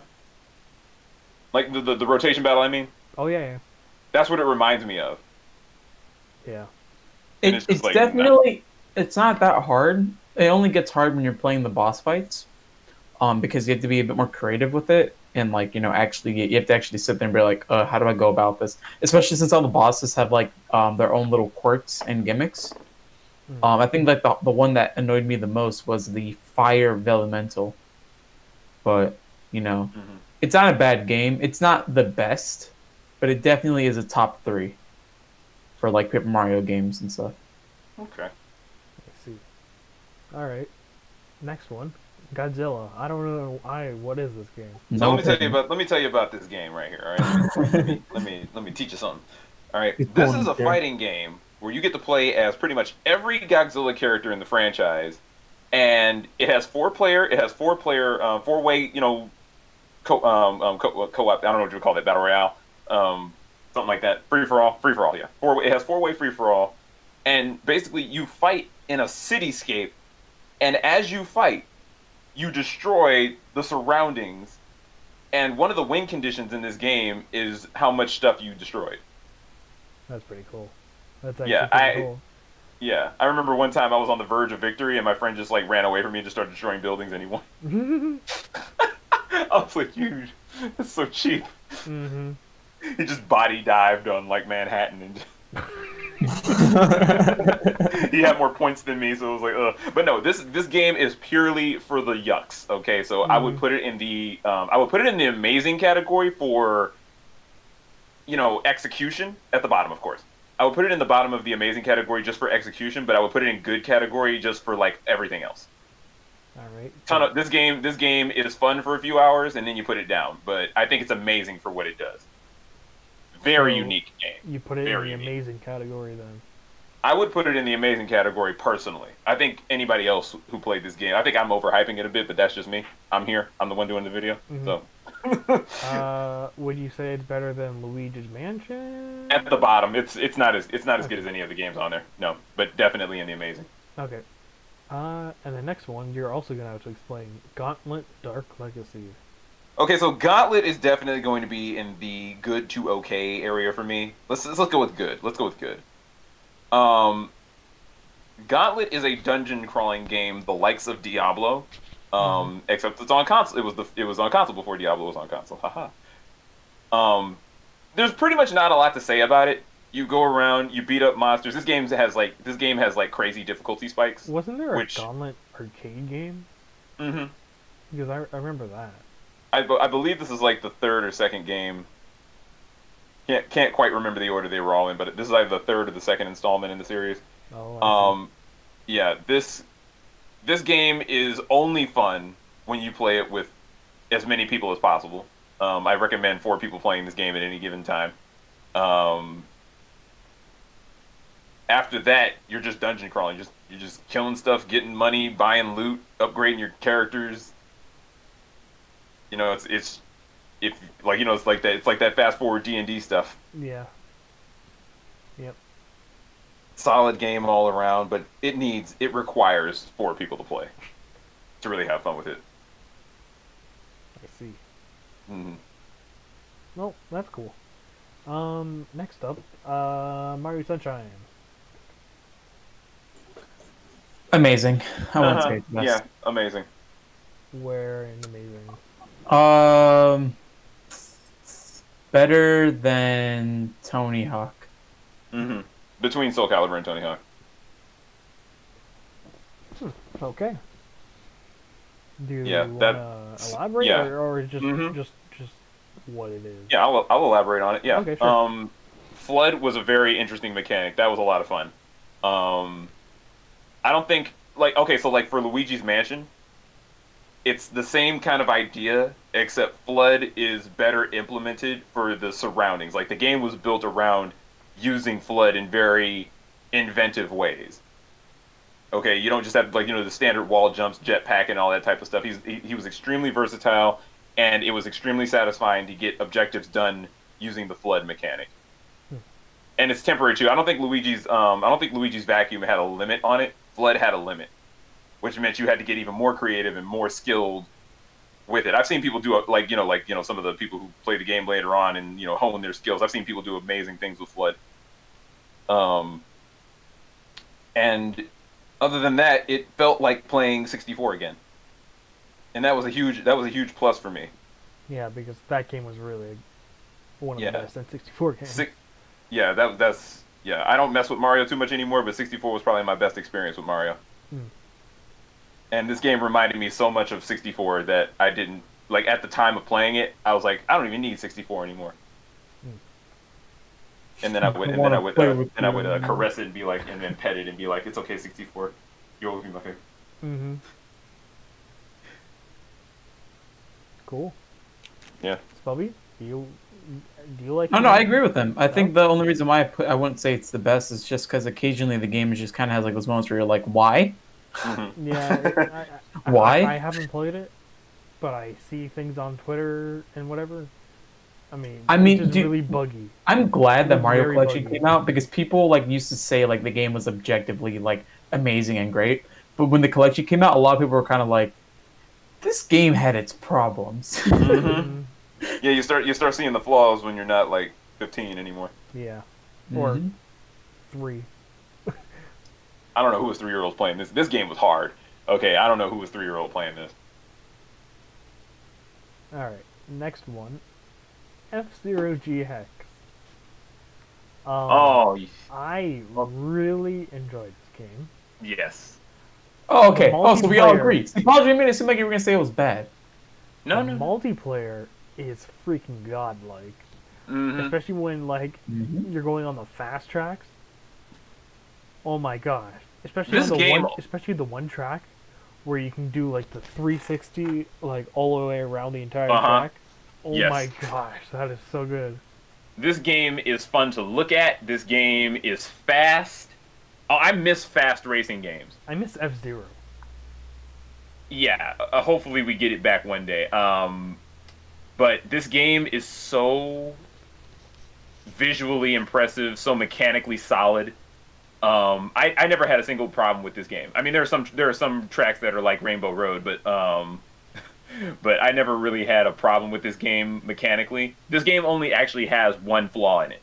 What's that? As far as I'm concerned, it only has one. Oh, also the story is actually really good. Yeah, it's actually crazy. I was so surprised at how immersed I got in the story. I had to play the game. I didn't even like all the characters, but I had to play with every single one just to figure out what was happening. Mm-hmm. No, this game has one big flaw in it though. The game has a custom, basically you build your car. Mm-hmm. You can play as Captain Falcon, yada yada yada, and all that, but you want to build your own vehicle. But the problem with it is that in the customization mode, there is a best build. Oh, that's the only problem that this game has. Once you've made the best car, the only way to make it stand out amongst other cars is to color it. That's it. Oh, I see. Yeah. So there is a best build. Once you get all the best parts, you never want to change. You can make a better looking car. The final result to all the best parts is ugly as hell. But what are you gonna do? It's it's the fastest car, best handling, best everything. For sure. So, yeah, so what would you guys say? Best. Where? Sbubby, what do you think? I would say after Paper Mario, like on the right. On the right of Paper Mario. On the right. That's the left, yeah. I would say on the right of Paper Mario. Yeah, that's fine. Yeah, that's actually very solid. Yeah. Yeah, I mean, the soundtrack even. Oh, it's so good. Oh my goodness. Of soundtracks. I think it had some original tracks on it, and a lot of the soundtrack was up to date versions of the classic tracks. Yeah. Oh, and again, the story beats expectations. Takes him into the back alley and just beats him. Yep, and I'm glad we'll never get a new one. Yeah. No. What do you mean? He's in Mario Kart. We're not even going to talk about that. Yeah, that's very all right. We're not even going to talk about. He ain't even in Mario Kart. It's our dumb me. All right, next one. I'm gonna have a hot take here.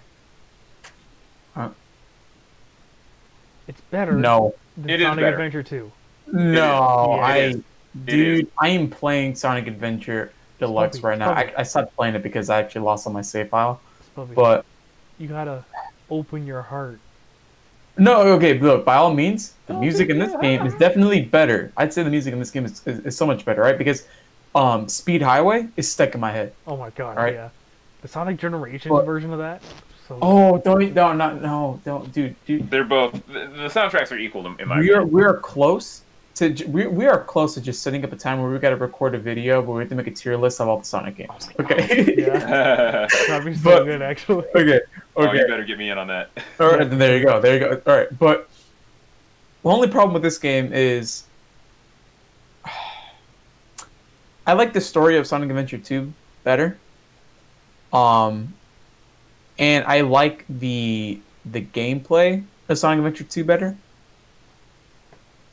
My problem with Sonic Adventure DX, and I don't know if it's because I'm playing the PC version, because I know that one of the problems with these games and these ports is that the controls kind of get lost to time, and they don't really update them too well for the newer ports. But just this game, at some points, it's just like, why are you doing this to me? When I played this, I also did not like the hub world. Like having to walk around. Okay. I thought it took away from to me, Sonic is about just go, like get into the stage, play, explore, whatever you want to do whatever. I felt like the hub world really just kind of like took you out of that mode, and at some points you got lost because you were just kind of like, what do I do now? What's the name of the game? What do you mean? What's the name of the game? Sonic Adventure. Right. But they took that out of Sonic Adventure 2 Battle. It wouldn't be an adventure without a hub world. But they took that out of Sonic Adventure 2. That's why it's above Sonic Adventure 2. No. Yeah. Because Sonic Adventure 2, like, it delivered. It was still an adventure. These characters were traveling. You played through all their stories. But you don't. And they all had. You don't feel it. Okay, adventure don't gotta mean that you get to have this fleshed out open world where you gotta run around and all that stuff. Everything feels what it does mean. What it does mean is that it's not linear, and without the hub world, the game would be extremely linear. I mean, because the game still was linear. Because you still the hub world was only there to serve the purpose of now you got to do this to get to the next stage. And it also gives you a little bit of time in between stages to just kind of take in Trial Garden. Well, that, and also just like Chow Garden. A lot of the time in the game, I just Chow Garden.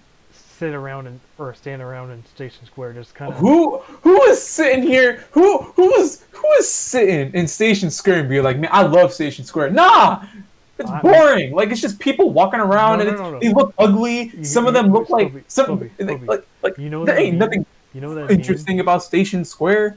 You know that meme with the guy on the beach and it just text that says, "Man."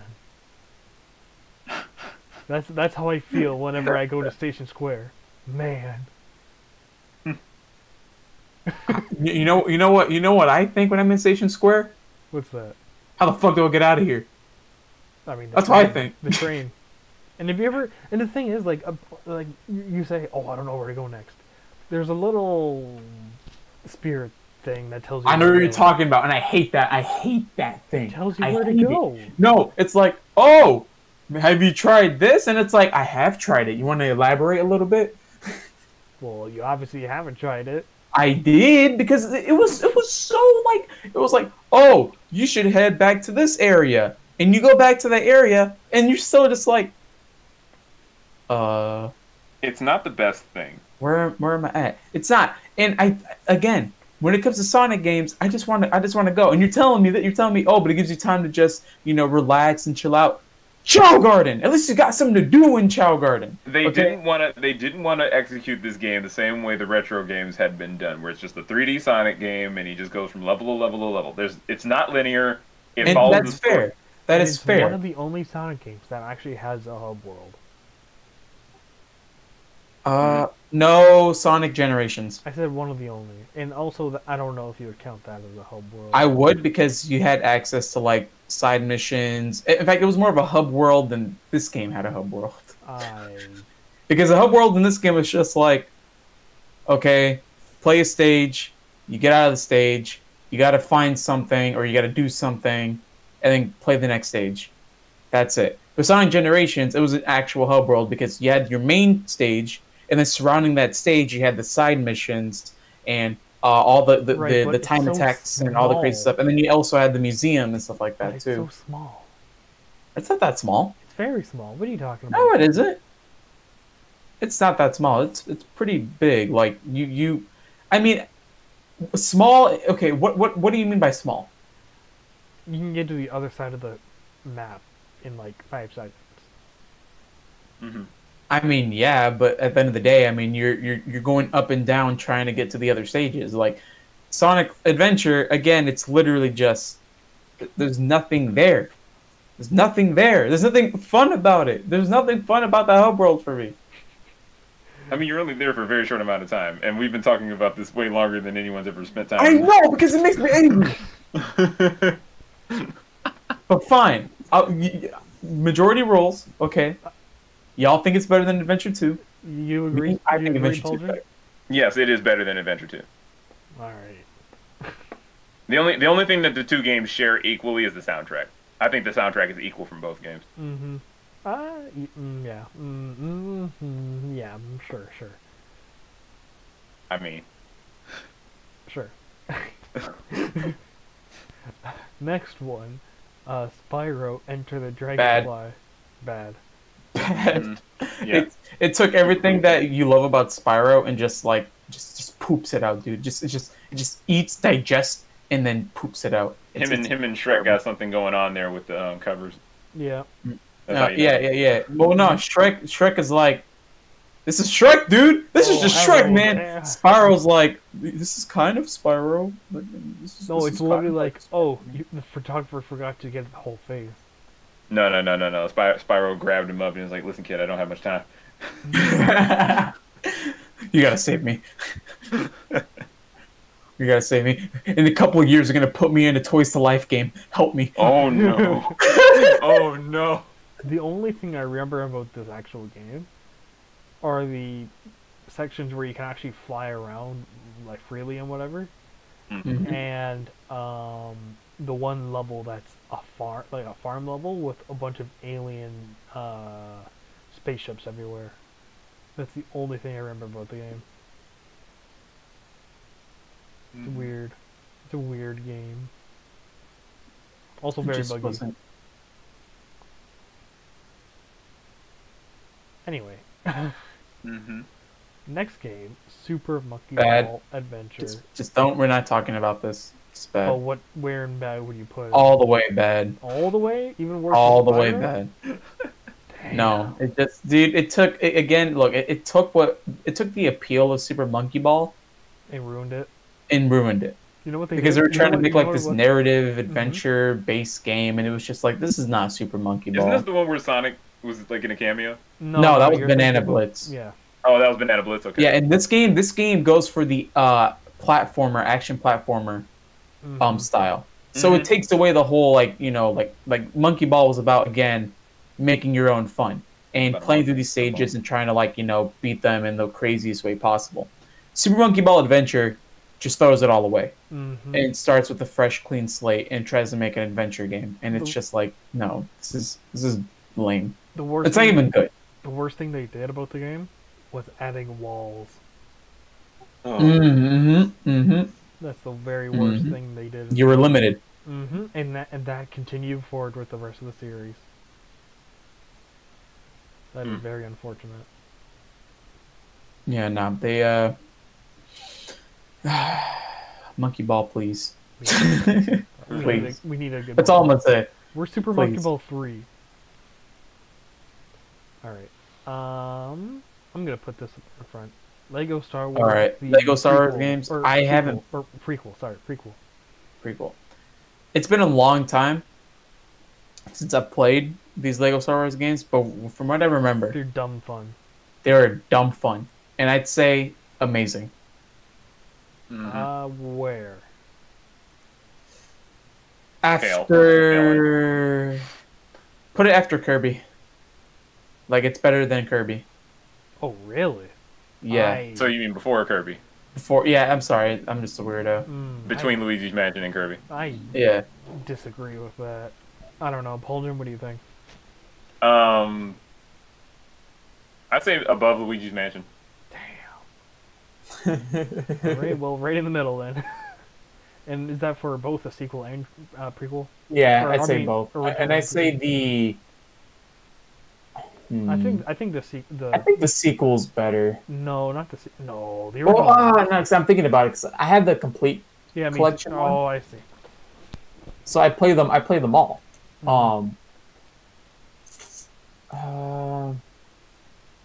That's a hard one. I'd say they're tied, honestly. Like, I don't think there's one that's objectively better than the other. I really don't. I mean, you need them both. So yeah, you need it. Like, it's exactly. So honestly, I wouldn't say one's better than the other. I think they're both good. I think the best way to do a sequel is direct, like, jump from one to the other. Like, the games complete each other.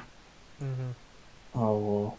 If a sequel makes you have an appreciation for the first game, and the first game gets you hyped for the sequel, I think that's a good balance. Let's get off topic here then. Age of Calamity releases tomorrow, ladies and gentlemen. But it's still a tier list though, so one has to be above the other. I'd say put it after. Put it after. The sequel. Put the sequel after the original. Really? Or the sequel after? Okay, yeah. The way it is. Yeah. All right. Last game. The best Mario Party. I'd say, out of all the GameCube games here, out of all the Mario Party games, yes, best. But in terms of all the other GameCube games here, I'd say it's just amazing. I'd say it's good. I'd say it's amazing. The reason why I say amazing, and I'd say put it after. Pretend no other Mario games exist. Is it still amazing? Yes. All right. Well, okay. It's a very fun party game. I'd say put it before Zelda or after Zelda, like in between Zelda and Soul Calibur. Only because, see, with Zelda Four Swords, you can still play it by yourself and have a good time. The whole idea with Mario Party by yourself. You can't play Mario Party by yourself. If you do, you have look, because I had Mario Party on the DS. Solitaire. I still enjoyed it on its own. But at the end of the day, Mario Party is an experience that it's in the name. Like, do I gotta explain it? It's in the name. Mario Party. You best be having friends, and I ain't talking plank. Like, you gotta have friends. At least the family. I mean, like, jeez. Or yeah, exactly, the family. Or the game is even enjoyable if you have like two people. Yeah. Just like if it was like you and a sibling or you and a friend. Like, even that is more than enough. It's actually Nah, see, a game like this, just a game like this, you got to have 4 people because if it's just 2, there's too much animosity in the air. Mm-hmm. That's I fair. mean, I kind of like what this game did compared to the other like GameCube Mario Party games. This one had a whole night and day mechanic, where during the daytime the stages would be a certain way, but at night some of the course routes would change, and it would change the flow of gameplay, and it sometimes either be a good thing for someone trying to get a star or a bad thing. It's really Fair. it's very a little bit more strategic. It's a That lot of counts. fun. That's a point in its favor. Mm-hmm. But yeah, all in all, though, compared to everything else on this list, I wouldn't say it's the best. I'd say it's just good and amazing. All right. Oh my god. Before we finish, is there anything you would wanna move around? Because now we have everything together. Okay, let's see. Let's start from the top. So from best, Put Star Fox in the trash here. It's fine. I can't let this lie anymore. Oh my god. You've just been a whole joke this entire time. No, I'm serious. Leave it up there. Leave it up there. Yeah. I'd say put Mario Party all the way at the end of put Metal Gear Solid above Mario Party. What? In between Resident Evil 4 and Mario Party. Oh no, Mario Golf. Mario Golf. You mean golf? Yeah. Oh, sorry. Put Metal Gear where? Put it in between Resident Evil 4 and Mario Golf. Yeah, I agree. I mean, I would actually put it above Resident Evil, but I would have to play the game. Yeah. To actually say it, Yeah, that's and yeah, so now that we're done memeing on it, let's put Sonic Heroes where it belongs. Completely off the list. Oh, come on. Just make. I mean, give it its own tier. Like, no. It's fine. Yeah. I mean, look. Here's the thing. I beat it with all the characters. I completed everything in the game. It took me like no time. This is the shortest Sonic game I've ever played in my life. It took me a day to beat this game. Like I actually restarted my whole file on it and beat it in a single day. Something's bothering me. There's 2 Pokemon games that are just good.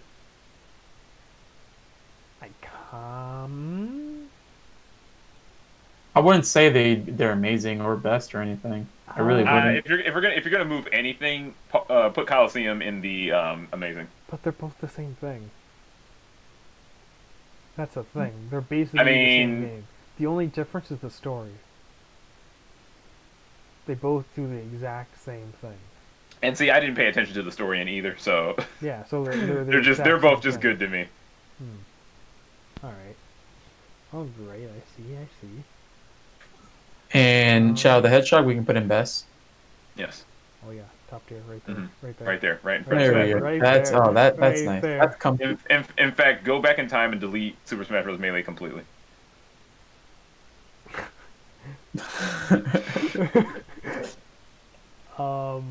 I don't think there's really anything else that we could. I think that's actually very solid. Yeah, I think this is it. Yeah, we were pretty good about this. Wow, we're going almost 2 hours now. Wow. Oh geez, editing. Oh, you're gonna enjoy that one, Bub. I mean, it's not gonna be that bad. Just send my paycheck in the mail. Oh yeah. All right. Well, since this is our tier list. Wow. I'm gonna save this. Wow! Wow. Like how do they do it? Wow! I need the star twinkles. I need the twinkles. Oh my god. Ding. Yeah, this is good. Yeah, this has been a really fun time. Thank you guys for joining. Absolutely. I hated every single minute of it. Wow. Can't believe it. And that's why I'll never forget this. Can't believe it. Memory. You guys can plug your channels or plug social media or plug anything you're doing. Absolutely. Follow me on Twitter at Blaque Pauldron and go subscribe to my YouTube channel. Check me out. I got a whole series that these guys are actually kind of involved in a little bit there. It's called Whispers in the Dark. That's Blaque Ooh. Pauldron. You Right? say these. I'm the only one. Oh, and it's spelled Blaque. I'm French like that. You're not French, are you?